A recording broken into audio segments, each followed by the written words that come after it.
sa ating mga basher. Gusto lang na sa kanila, boss. Ba? Baka gago yun yung Red Bull team. Ipos mo na ipos. Iba kagapad niya yun. At ang patuloy ang pagsikat. Aba, oo. Sikat na. Nakikita na siya kayo sa live eh. Ay naka, laking katawan na yun. Bulpil lakas. Pati mo si Diba? Siyempre kay Bote, Diba? Sebastian.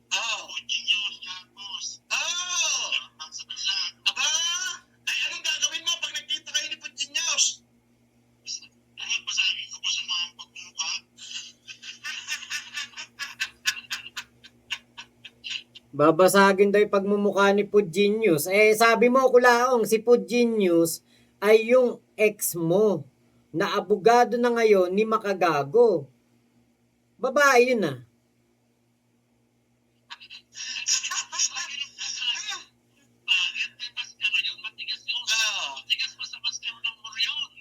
Ay, ganon?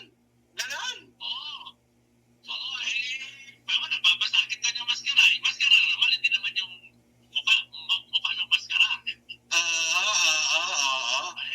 Basakit yung magkaya to. Kapusap-pusap. Siyempre.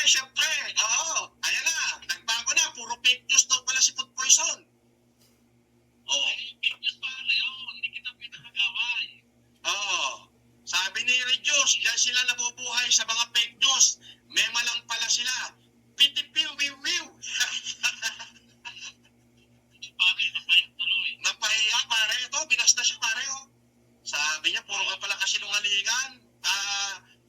Food poison, puro ka lang pala kasinungalingan. Gumawa ka na lang ng ibang content. Lahat na lang ng kasinungalingan gagawin mo. Ayun, nakalagay. Babasahin natin ha, sabi ni Regios. Oy, Pudjinyos, lahat ng kasinungalingan gagawin mo para lang may mag-view sa'yo. Kasi kapag ka hindi si FLM at si Alex ang kinontent mo, wala kang views, animal ka. Ayan, sinabi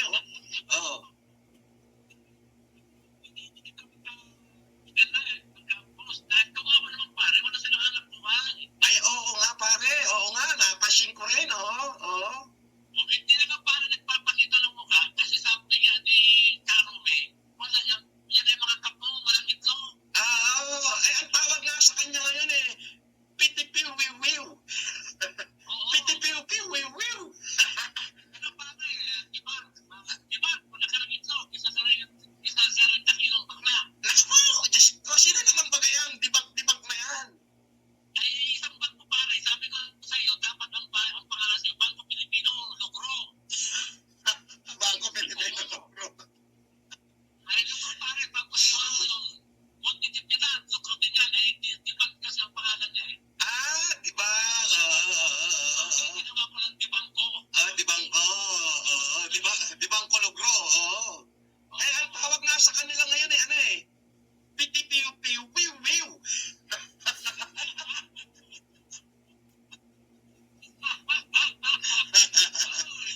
Wala tayong magagawa, kami mga patay luto. Sabi nga, ang pangalan daw ni Food Poison ngayon is AKA pitipiw-piw, wiw-wiw. Ibig sabihin, wala raw masabi bang ute. Parang naging maya na yan. Ano yung maya? Alang walang kadating-dating. Nadidinig naman natin nag-uusap, 'di ba? Yan, sila Big Soto, Joey De Leon, 'di ba mga ganyan usapan nila. Kahit na puro katarantaduhan, mataas ang level Masasabi mo sa sarili mo, Big Soto 'yan. Joey De Leon 'yan. 'Di ba? Etong dalawang to pag nag-usap, parang alam mo yung parang daig pa tambay sa kanto Maganda lang ang mga suot, may alas lang si Alex, si Kulaong, makita mo nasa hotel, 'di ba? Pero walang walang kapines-pines, walang kaklas-klas. Ano ba yan? Si Kulaong nagpapanggap ka pa namang Marcos, dapat medyo klas ka. 'Di ba? Pilit na pilit ang tawa. Totoo. Nagsalita ang hari ng sinungaling, eskrimador. Alelay, siguro kaya di maiwan ni Alex si Norman dahil gusto niya rin yung attention ng mga basher. Gusto rin sumikat. Ang ano nga ni Alex, Kakandidato kasi itong daw po na ano na may kakandidatuhan na pwesto sa Marinduque. Eh malay natin, baka malay nyo, baka kumandidatong gobernador yan sa dami ng gasolinahan yan. Oh. Kapag yan kumandidato, ibig sabihin, kaya pala tumutulong kasi kakandidato. Kaya pala namimigay daw ng kahon-kahon na pera kasi kakandidato. Oh. Yun yung ano, yun yung ano niyan, yung parang kaya pala namimigay ng tulong at kaya pala gustong-gusto din na nakadikit kay Kulaong kasi baka akala niya maganda ang magiging image niya kapag nakadikit siya kay Kulaong, 'di ba? Eh pwedeng ganoon eh. Basta masasabi lang natin, si Kulaong kasi mangmang. Tapos itong si Alex Pabella, probinsyano. So ano ba aasahan mo sa dalawang 'yan kung mag-usap? Syempre, 'di ba? Bakya, chipipay, mga ganun. Katsipan ang pinag-uusapan. Sa bagay, sino pa ba magkakampihan? Eh di silang pangit lang din, 'di ba, Miss Mengo? Kay Tama Mac, walang kadating-dating. Eh yun nga eh. Ay wala po, oo. Mighty Kid, sayang. Sira yung ano ko, StreamYard, kaya ako cellphone lang gamit ko. Nasira yung StreamYard ko, may ano siya, may feedback kapag ginagamit ko ngayon. Ngayon, pag naman ako nag-StreamYard sa cellphone, kain siya ng malakas na wifi. At Vivian Fernandez, busit nga yan si Kulaong, ugaling squatter yan. Sa lahat ng sinabi niya sa 10 salita, 11 mali. Para mayag ka lang na wala naman sinuman man ang magbubukat. Sa ulan na lang pare, sa ulan na, parang taganting din. Sige na pare. Shout out sa lahat ng mga taga Marinduque. Yan, pabayaanan nyo ho ang humanitarian namin.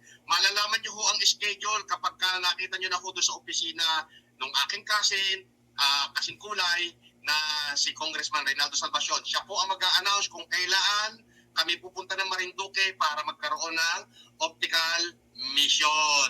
Yan ho ay sa pangunguna ng aking kaibigan si Alex, ako, at si Congressman Reynaldo Salvacion.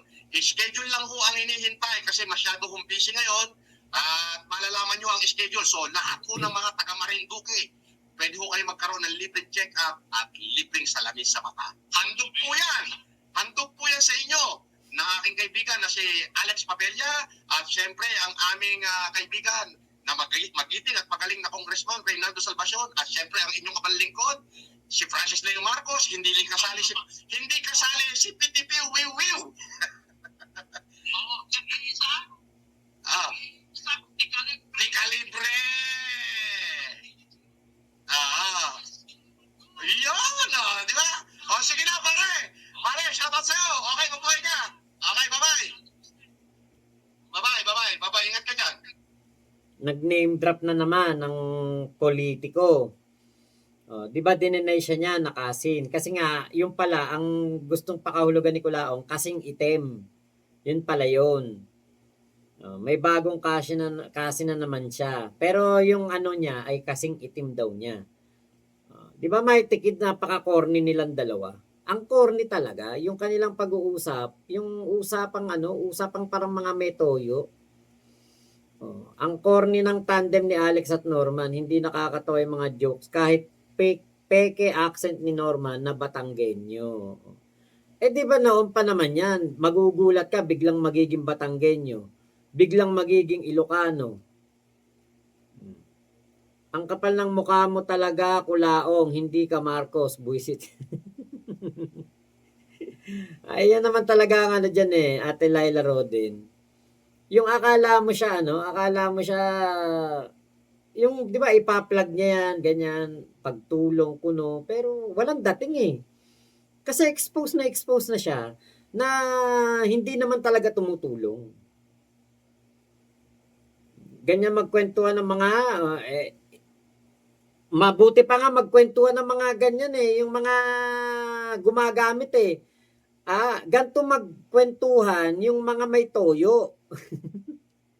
Ganyan magkwentuhan yung mga may toyo, sakayan lang, parang ano, parang wala lang. Okay, okay. So, ayan na. So, mula ngayon, may bagong pangalan na sa akin si Food Poison. Ang pangalan niyan, Pitipiw Wiw Wiw. Alam mo ibig sabihin ng Pitipiw Wiw Wiw? Pitipiw Wiw Wiw. O, imahinasyon lang. O, yun. Yan siya. Imahinasyon lang niya. Parang ikaw Kulaong, imahinasyon mo lang na Marcos ka, imahinasyon mong mayaman ka, imahinasyon mong talagang mayaman ka, at imahinasyon mo na ikay tumutulong, hindi naman. Oh, mga supporter ko, magmula ngayon ang pangalan niya ni Food Poison ay Pitipiw Wiw Wiw. Pitipiw Wiw Wiw. Kindam. Oh. Ay, nako. Oh. Di ba? Tumpak. Pitipiw Wiw Wiw. Ayun. Alanda, sa totoo lang, kung wari ikaw, sumusuporta ka pa rin kay Kulaong ngayon, ano ka na parang may sakit ka na kapag naniniwala ka pa rin sa mga pinagsasabi ni Kulaong, para ka nang may sakit. Hindi na normal yan. Kasi si Norman, hindi normal. May mga sapak. Oo nga, imahinasyon na sumisira ng mental health niya. Depressed malala siya, alilay. Ate Agnes, napipilitan na lang siguro silang mag-usap. Kailangan kasi nila ang isa't isa. Kasi ang pagtawa di na genuine. Parang napipilitan na lang. Tama. Buong pagkatao niya nga, imagination niya lang, di ba, Miss Mengo? Jericho Jap, mas malalim pa kwentuhan ng mga gumagamit. Aleman, ang name nila, pag tandem, pag nirambol mo, animal, matemacha mochi. Walang sa totoo lang naman, ako, kahit tanyo, first time ko lang naman ngayon na kumbaga yung talagang tutukan yung live ni Kulaong, kasi hindi ko nga alam kung sila ba ay nag-live nitong si Skywalker. Hindi ko alam talaga. Kung di pa sinabi ni Matcha Mochi, hindi ko malalaman kaya nagkaroon ako ng interest na pakinggan to Hanap palipad. Ang tagal magsalita Oh. Sabi ni NetTV 05, si Makmak Diablo, papayapain mo na. Papayapain daw ako. Kinam. Sino yung nagsalita? Pitipiw. Mak Diablo, papayapa.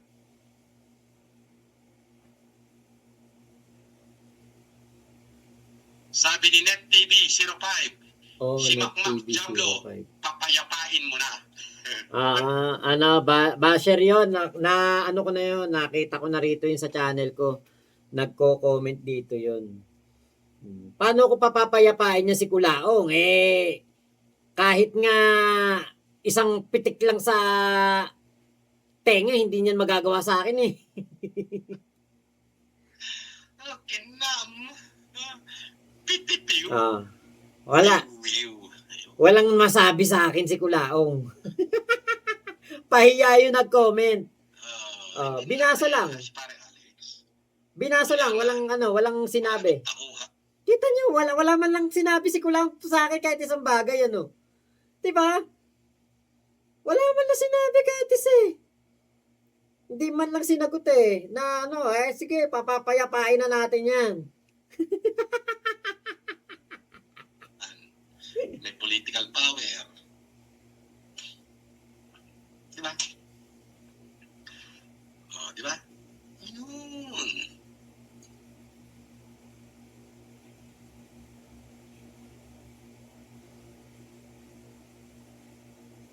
Sabi ni Sabaw 30, shout out, Mr. Papampam Boss. Net 05, kung napapanood mo to, baka nga nandiyan ka pahiya ka Wala man na sinabi si Kulaong kahit isa sa akin pahiya ka kala mo babanatan ako ni Kulaong. Yan kasi eh. Alam nyo, si Kulaong, ano na to sa akin, kumbaga, yung mga banat niyang hindi ako kilala, at yung kanyang mga pagsasalita sa akin dati, na ako'y maliit lang na tao, unano lang daw ako, parang ano ba niya, 4'9", 4'11 lang yung height ko. Dati pa si Kulaong, hanggang salita lang talaga yan. Walang kahit isang natupad yan. Yung sabi niya, pinapahunting niya ako. Kung ako lang mayaman, siya papahunting ko, madali ko pa siyang pahunting eh. 'Di ba? Kung ako lang may pera, kunwari ako may masama akong intensyon, mayroon ako masamang bala kay Kulaong. Napakadali lang niyang mapuntahan. 'Di ba? Kung talagang magpapahunting ka ng tao, madali. 'Di ba? Kaya lang nga si Kulaong, walang kakayahan, walang pera, at isa pa, duwag yan. Napakaduwag niyan. Kaya nga kung yung sa sinasabi niyan, pinapahunting niya ako dati, pinapahanap niya ako sa mga tao niya. Alam naman niya kung nasaan ako eh, ba't hindi niya ako pinuntahan? Oh. Ang tagal naming nagkukwentuhan yan, tagal namin yan nag-uusap, nagbi-video call pa kami yan. Tungkol sa buhay ko. Alam niya kung sino yung mga politikong kamag-anak ko't mga nasa pwesto na kakilala ko. Alam naman niya yun. Bakit hindi niya ako pahunting? Alam niya kung saan ako naroon. Si Kulaong, duwag yan. Napakaduwag po niyan. Kasi kung matapang yan, wala nang makmak na nagsasalita dito sa harapan niyo. Ang dami kong nakwento dyan. Buong buhay ko nakwento ko dyan. Pati siya nagkukwento din sa akin ng mga buhay niya. Kinuwento ko sa kanya kung sino yung mga politiko na kamag-anak ko na nasa serbisyo o nasa gobyerno nung time na yon na nakakulong siya. Pati yung time na yung pinapabanatan niya sa akin yung yung tawag dito, yung judge. Sinabi ko sa kanya noon na kasi tinanong niya ako noon, ano Mac, balita, ba't hindi ka nag-vlog do sa judge? Baka ka ako makita nung tita ko eh. Yung tita ko sinabihan na ng NBI, ng cybercrime doon sa Bulacan na nakatimbre na ako.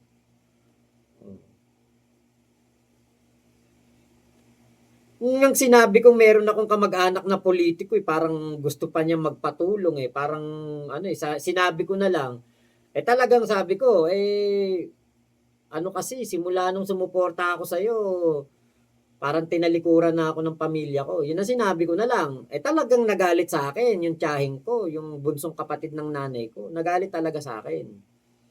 Yun ang sinabi ko na lang sa kanya. Alangan namang tulungan ko din siya na, kasi nga paniwala ako sa kanya, Marcos siya eh. Bakit sa akin lalapit ng tulong? Buong pagkatao nga niya, ayan. Mighty Kid, ang corny mo, Norman, ikaw lang natatawa, nawala na yung magic niya. RC, tinira ka maka. Oo nga eh. Pero walang dating, di ba? Kay Mighty Kid, yung appeal at magic ni Norman ay natuspok na. Alalay, tapos sasabihin niya, di kanya kilala. Yun nga, yun lang naman talaga ang sasabihin, hindi ka kilala, pero, di ba, binasa niya, makmak diablo. No comment daw siya. Timacha Mochi, Kuya Elmer, kaya sa'yo kami talaga, Boss Mac. Ikaw na talaga. RC, takot sa'yo, Mac Hindi siguro takot, pero ewan natin kung takot ba o umiilag lang dahil alam niya kung sino ko, alam niya kung ano ko eh. Alam niya eh. Kasi ang dami ko sa kanya na kwento eh. Kasi siguro hindi rin ako tatagal dito sa vlogging kung kung wala lang din ako, di ba? Kay Ate Agnes, di kanya matira makmak, walang masabi sa'yo. Eh, yun nga po. Net TV, talon ka na sa tulay na may may tikid. Mac, huling-huli si Norman, duwagers na sa'yo. Floyd Prince, ilag din sa'yo si Kulaong, Boss Mac. Eh yun nga po, kasi nga, talagang marami kong nakwento sa kanya. Yung sinabi ko na nasa serbisyo na kamag-anak ko, sabi niya, kakilala niya daw. Pero nung tinanong ko yung tito ko, hindi siya kilala. Ate Katrina Love, ano kaya hawak mo against Kulaong? Mukhang di ka kaya tirahin. Baka kaya di ka matira kasi may... ewan natin kung yun ang dahilan. Diba? Christina Acalda, yan, hello po. Kaya nga kumbaga tong si Kulaong, alam niya kung sino lang yung kakalabanin niya eh. 'Di ba? Nangingimi din, namimili din. Kasi dala na rin 'yan. Imposible naman ikaw ba naman ilang beses kang makakulong, 'di ka ba naman madala? Kinalbo ka, 'di ka ba naman madala nun, 'di ba? Ano 'yan, kumbaga nangingimi din. Kaya lang kasi kay Makagago, ang nakita niya diyan kita sa YouTube eh, pera. Kasi sikat si si Makagago at kapag sikat ka, marami ka ding haters. O, 'di ba yung mga haters ni Makagago sa kanya nagpunta? O, kaya yun ang kanyang pinapatulan, yung mga ganon. Eh sa akin, ano ba naman mapapalapan niya sa akin? Dati lang naman niya akong vlogger, 'di ba? Dati niya lang akong number one vlogger. Kaya kumbaga parang ang ano niya lang, mabanggit lang ganon, pero wala na siyang masasabi, wala na siyang madadagdag kasi nga alam niya.